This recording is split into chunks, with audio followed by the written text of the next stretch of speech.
So the title of my talk today is, What's Possible? You Tell Me. What's possible? You tell me. So it's very interesting. Karen's song starts with a bunch of I ams. I am this, I am that, I am this, I am that, I am the other thing. So our entire philosophy really circles around the idea of I am. You know, there are people that say the two greatest words you will ever say are I am. You know, there is the I am meaning the God in me, that sacred space. But I am is something even more important in life because it's the directive to your subconscious to tell it where you're going. I am happy. You're telling the world around you, bless you, I am happy. You're informing the universe, I am happy. You're setting the course for happiness. I am afraid. Calling all cars, give me everything there is to be afraid of. You're letting the universe know, I live in fear. I am afraid, right? I am rich. You're telling the universe, bring it on. Bring on the possibilities. Bring on the money. Show me the money. Bring it on, right? I am rich. You get it. So you are rich in everything you are that you can be rich of. I am rich of love. I am rich of ideas. I am rich in money. I am rich in health. I am rich. You're letting the universe know. I am poor. You know, I am afraid. I'm a scared. I was going to say, I'm a scared. I'm afraid of lack. I am in lack. You know, you are literally informing the universe. Now, you might think what you're really doing is assessing the situation. Haven't we been taught to assess the situation? Figure it out. Okay, I don't have money right now. I am in turmoil. I am in financial turmoil, right? But is that really what you want after I am? No, it isn't. You want the capability of that butterfly that was up there, that caterpillar, to walk around knowing who it is, even when it's crawling around as a caterpillar, even when it's in a cocoon, thinking, holy, what is going on in this cocoon? I am like blocked off from the world. I am just like covered up here. I guess I'm done. No. And then it just bursts open. It's like, of course, I was a butterfly all the time. We want to know that while we're crawling on the earth as humans. That idea that humans are somehow separate from God, that needs to be an antiquated idea. I never say I am human. I have always said I am a divine human being. Because I am a divine human being. I'm not just a human being separate from God somehow. My mind can separate me. Your mind can separate you. But what you put after I am sets the trajectory of what you are. And you can be anything you want to be. Anything can happen, as the song says. You can be anything you want to be. You can be poor. You can be in ill health. You can be anything.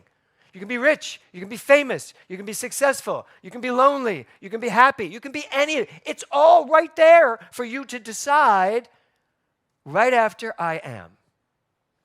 So the question I have for you this morning is, what's it going to be? What have you decided? What are you going to decide to put after I am? Now, here's the question. The question is, can anything happen? I love Karen's song. Anything can happen. Is that true? How many of you think it's true that anything can happen? Karen just went, that's a trick question. It is a trick question. Because can anything happen? Yes and no. Things don't just happen. Yes, anything can happen, but in your world, in Reverend Joyce's world, the only thing that's going to happen is what she puts after I am. That's it. That's her world, and that's your world. Nothing's going to happen that you don't create on some level. It just isn't. Now, you may say to me right now, sitting there thinking, well, wait, things happen in the world. I didn't create all of it, didn't you? On some level, are you not co-creating with everything in this universe? Yes, you are. On some level, there is only the ocean, not the drop. So as the ocean is creating. I am part of that. I am the drop of the ocean, but I'm the entire ocean in a drop. So I'm responsible for everything. But in my world, in the drops world, my relationship to whatever happens is what promotes whatever's going to happen forward. We talked about that all last month. So this idea of anything can happen, while it is true, no, you have to make anything happen. It is up to you. As I was preparing my talk today, one of the things I was thinking of was like, ministers all around the world are talking about, ministers, Christian ministers, are talking about Jesus and reading from the Bible and reading the Gospels and kind of going over the same old, but having their own take on it. And, it's so easy to just buy into that as a separate entity. I'm separate from all of that, and to look to that to be my judge and my jury. We don't have that luxury. Unfortunately, when you come into this teaching, you start realizing it's you. You are your judge and jury. You are the one that has decided what's going to happen in your life. And you have signed up to take full responsibility for what is going on in your life. That's what you've signed up for. Some of you are probably like, I didn't sign up for that. No, I like the songs. I like the slides. But no, I'm not going to be responsible. But you got to really grab this by the horns, because here's the thing. Anything can happen that you make happen. That's how it works. Anything can happen that you make happen. So the question becomes, how do you make it happen, right? How do you make it happen? So Mahatma Gandhi said this: man often becomes what he believes himself to be. I would say man always becomes what he believes himself to be, but who am I to requote Mahatma Gandhi? Man often becomes what he believes himself to be. If I keep on saying to myself that I cannot do a certain thing, it is possible that I may end it by really becoming incapable of doing it.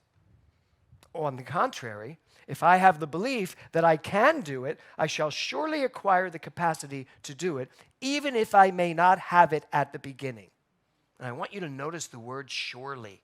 He says, I shall surely acquire the capacity to do it, even if I may not have it at the beginning.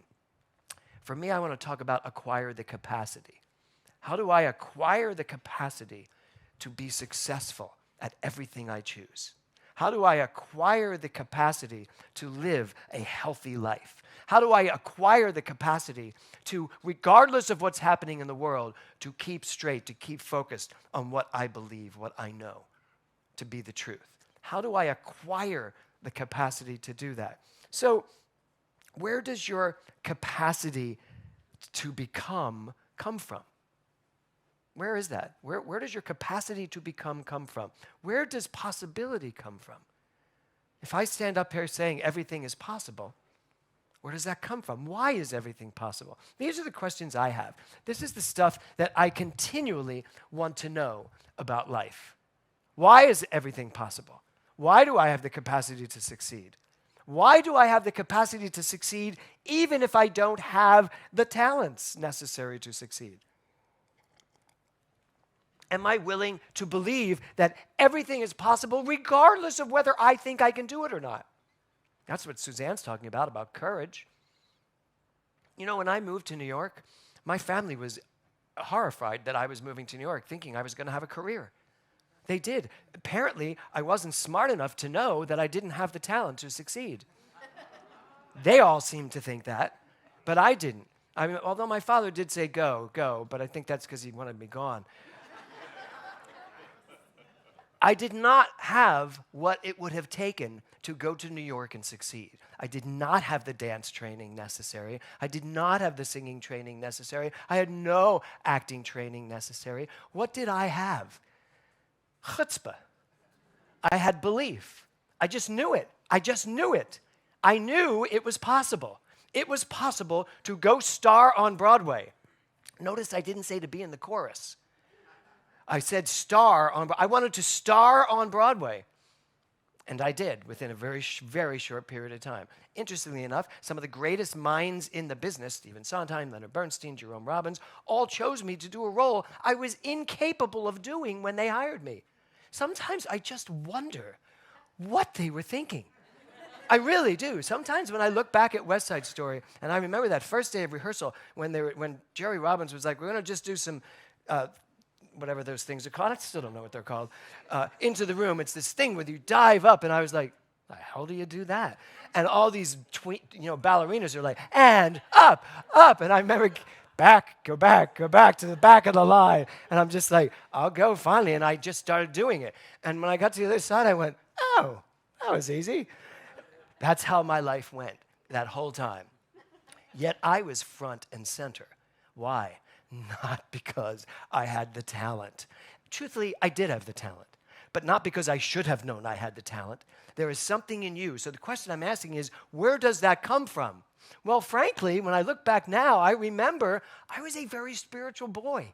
I was a very spiritual little boy. I used to go to Mass every morning, not because I was forced to go, because I loved going to Mass. I loved sitting in church. I loved Jesus. I loved Mary. I loved all of them. I loved the apostles. I loved everything about the Catholic Church, except the horror stuff. I had a very hard time on Good Friday when Jesus was crucified and all that stuff was happening. And I've told the story before, how many times I would sit through those stations of the cross just like, oh, how could this have happened to my hero? Jesus was my hero. I mean, really, my hero. That was who I wanted to grow up to become, except for the end of his life. The earlier part of his life, I wanted. The ending. And then I got to play him later. That's another story. Anyway, so where does this come from? Where does this possibility come from? Well, it comes from the fact that it is innate within you. You have the capacity sitting here right now to be anything you choose to be, to succeed at anything you decide to succeed at. That's the only belief you ever have to cultivate. If you really believe that and remember who you are, everything else is possible. That's why that affirmation is so important to me. Everything is possible when I know who I am. Everything is impossible when I don't know who I am, because then it's just a matter of the roll of the dice. And as Thomas Troward says, my dice are always loaded. So, where does the capacity to become come from? Emily Dickinson wrote in 1862, she wrote a poem called I Dwell in Possibility. I dwell in possibility. Now, you may not know, but Emily Dickinson was a transcendentalist. One of her biggest impacts in her life was Ralph Waldo Emerson, which makes sense. You know, he was at a height of his career when she was just beginning to write. But the concept of I dwell in possibility. And Ralph Waldo Emerson said this, possibility's slow fuse is lit by the imagination. Possibility's slow fuse is lit by the imagination. You have to believe that what comes through your mind is coming through your mind for a reason, for an absolute reason. About 6 months ago, maybe 8 months ago, my writing partner showed up at my house, Scott DeTurk, who's sitting in the front row, to talk to me about this idea he had for a musical. A year ago? Feels like yesterday. And yet 10 years ago would be appropriate. He had about an idea he had for a musical that I wasn't really into, to be honest. He told me the whole story. He told me, about the League of Their Own and the Racine Bells and all that stuff. And I was like, yeah, I have so much going on. I'm not sure. And this was in my head. I'm not really sure. And something in me said, don't just, slough this off. Pay attention. Something's here. And all of a sudden, as the two of us started talking, things went, well, last night, I got to see where that little spark took us. And I have to say, we've been writing musicals together for, 15 years maybe? More than that. Having written, 8 musicals together. And Bells is the 9th musical. And last night's the first time I sat through a first reading of a musical that I'd written that I actually did not have a pit in my stomach. Usually I sit there going, oh, God. And last night I didn't. The first act went to end, and I went, oh, my God, the first act's almost over. And I am so proud of this show, so happy with what this show brings to the world. And I go back to that little spark, that little possibility, that little thing. It's in you right now. Somewhere in you right now, the divine urge, the immense creativity of the universe is like shooting up through you, Brad, and just saying, pay attention to me. This is something for you. This is for you. Elizabeth Gilbert talks about it all the time in Big Magic when she says, there are ideas all over the universe, and one comes to you, you must take it. So there are possibilities everywhere present, but you have to take it, right? Because if you don't, I will. Seriously. If you don't take it, someone else will. Because that's what it is. So you want to know where this possibility comes from? You want to know where the possibility for anything can happen to happen? For you to say yes. For you to decide. You to make it happen. Because you know who you are and you know you can. So my last question to you is, what's possible for you? What is possible for you? Because frankly, the truth is, whatever you think is possible for you is what's possible for you. That is unfortunately the truth, and fortunately the truth. Unfortunately the truth, if what you think is possible isn't the most amazing thing in the universe. But fortunate for you, because you can turn it around. You can change your mind. You can look at yourself and say, no, I am not. When you listen to Karen sing that, I am not just a drop in the ocean. I am the entire ocean in a drop. So start acting like the whole ocean. Stop being a drop and stop dripping out of that faucet. Turn the friggin' faucet on and just let it flow.